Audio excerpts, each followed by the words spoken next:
Duncan's Bluff. It was wintertime on the island of Sodor.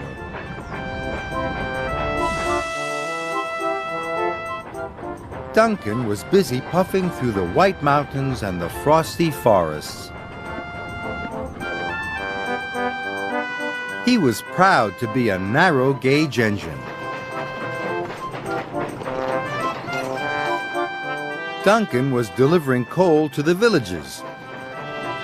They were going to need extra coal from the main coaling plant.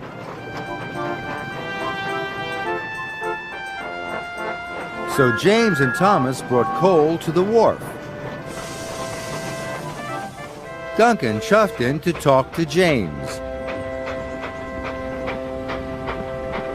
You were a long time getting here, teased Duncan. You're lucky I came at all, wheezed James crossly. I've got an important job to do later. I'm taking some children to a concert. Oh, is doing 2 jobs in one day too hard for you? Duncan chuffed cheekily. Ha, snorted James. I can do more jobs in one day than you can. I'm really useful. This made Duncan cross. How about a wee contest, chuffed Duncan.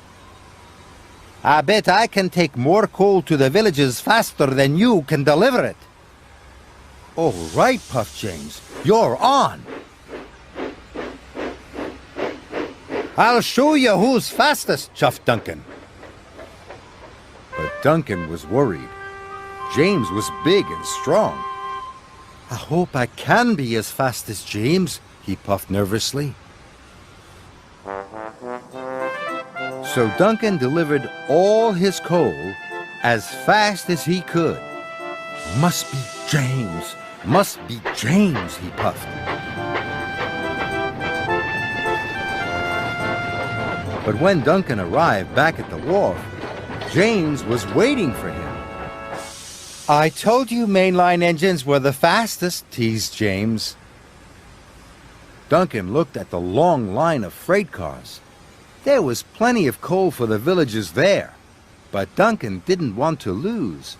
Oh, is this all you brought? He tooted. The villagers need lots more coal than that. Then I'll bring more coal than you have ever seen, huffed James. James raced back to the coaling plant. And Duncan delivered the coal to the villages. Now all the villages had plenty of coal. Duncan puffed back to the wharf. But when Duncan arrived at the wharf, there were still lots more coal cars waiting. So Duncan decided to play a trick. I'll hide the coal cars before James gets back, he puffed. Soon, all the cars were hidden. Now James will think I've delivered all the coal, Duncan chuffed cheerfully. James had collected lots more freight cars from the coaling plant. He was puffing harder than he had ever puffed before, and he was using lots of coal.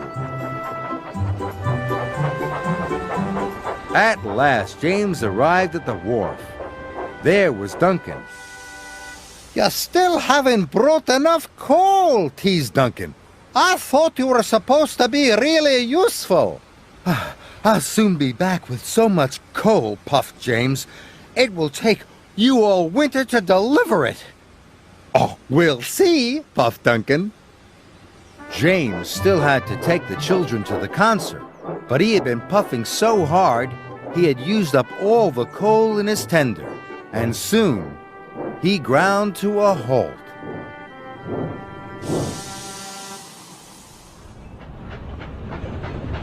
That evening, the narrow-gauge controller came to see Duncan.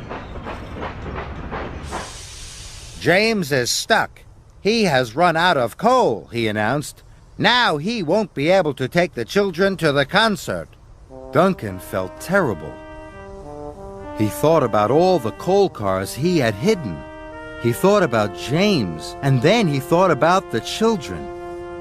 I have to tell you about the hidden coal cars, he wished. The narrow gauge controller listened hard. You have caused delay and confusion, he said slowly. But you have told the truth. And a useful engine always tells the truth. I'll only be a really useful engine if I can help James, whistled Duncan. So Duncan collected the coal cars he had hidden.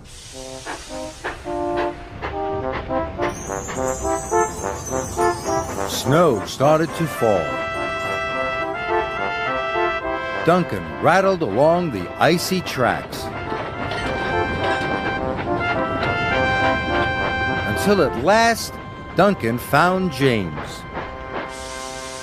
"What are you doing here?" snorted James. "I played a trick on you," chuffed Duncan. "I didn't take all the coal to the villagers. I hid it from you." "You are the fastest and a really useful engine," Duncan added. But James told Duncan that he was a really useful engine too. "You brought the coal to me so quickly, I will still be able to take the children to the concert," he puffed. "Thank you, Duncan." The coal was quickly loaded into James's tender. Soon his fire was roaring, and his boiler was as warm as toast. He steamed off to collect the children. Duncan felt happy. "James is a really useful engine," puffed Duncan.